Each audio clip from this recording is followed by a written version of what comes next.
السلام علیکم. الله پاک په د انسان باندې ډیر زیات مهربانه دی او ډیر زیات نعمتونه یې وله ورکړي دي او د هغې چې موږ څومره شکر وباسو هغه کم دی، خو ځینې خلک ناشکري کوي او د الله د نعمتونو هغسې شکر نه ادا کوي کم چې حق دی، نو کله ناکله بیا سزاوار شي. زه درته دې باره کې یو واقعه وایم چې ما په سوشل میډیا د اشفاق احمد د حوالې سره ډیر زبردست مصنف او هغه یو واقعه لیکلې ده.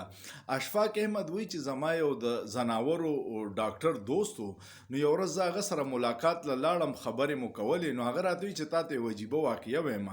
ویا مخکې ورځ فون راغی چې د امریکې یو زنانه سفیره وه او د هغې سپی بیمار دی او هغه ملاوېدل غواړي. وی ما ورته وی چې را دي شي، وی ډیر لوی پروتوکول راغی او سکیورټي راله او د لینډ کروزر نه سپی راکوشو. چې راغی ما یې معاینه وکړل، ما ته تپوس وکړو چې څه مسله ده. نو هغې راته وویل چې دا سپی چې مې دی دې څه ورځ وراسې بدتمیزه شوی دی، خبره نه مني، ګډوډ حرکتونه کوي. زه چې ورته څه ووایم مخکې به یې منله، اوس نه مني.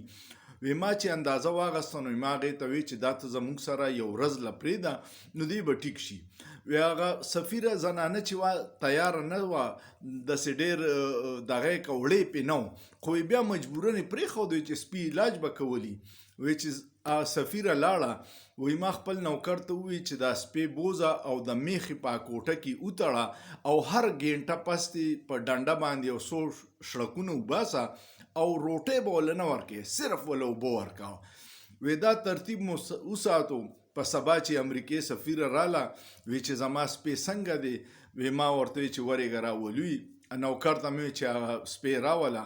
وی سپی چې څنګه د زما کلینیک ته راننوتو او وی په منډه لاړو، خپلې مالکې له سفیرې له ورمنډه یې کړه، په غېږ کې ورته کېناستو او ډېر د مینې زار یې وکړو، په ژبه یې د هغې مخ وڅټو راوڅټو او ډېر تابعدار و ډېر. او وی ما ته یې ډېر په وران نظر سره کتل. وی ما ته د امریکې سفیره ډېر حیرانه شوه چې دا تا د سره څه وکړو چې دی داسې یکدم په یو شپه کې ټیک شو.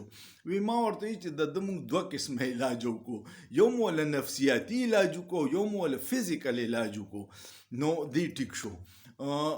هغه بس لاړه بیا. نو اشفاق احمد وی ما ته وی چې دا داسې عادت کړی و چې دا په صوفه کې به ناست و، کمبل به یې پې اچولی و، ډاګ فوډ به یې وله ورکول، نو ده ته د دغې شیزونو احساس نه و. یو ورځ چې مو د میخو په غوجل کې وتړو، په ډنډه مو ورته ونیوله، ده ته پته ولګېده چې دا هلته کې خو څومره نعمتونه دي او زه یې قدر نه کوم او په دې کې بدتمیزي کوم او را دلته کې خو یې راسره ډېر بد حل کړی. دغه حل زمونږ د انسانانو دی. الله پاک ډېر نعمتونه دي. ګوره زمونږ وجود ټیک دی، پیسې به نه خو په وجود ټیک یو، دوه سترګې دي، غوږونه مو دي، لاس او خپې مو دي، خو یو سترګه اچاني څومره کمې محسوسوي، یا یو لاس یې نه یا په خپه معذوري څومره کمې به محسوسوي.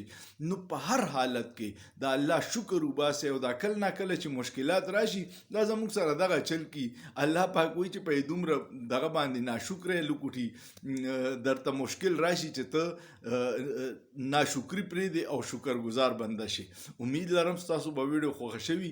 کمنټ پې ضرور کوئ چې ما ته پته لګي چې ستاسو د ویډیو باره کې څه خیال دی او دوستانو سره یې شیر کوئ او سوچ پې وکړئ، په سوچ کې څه ګناه نشته.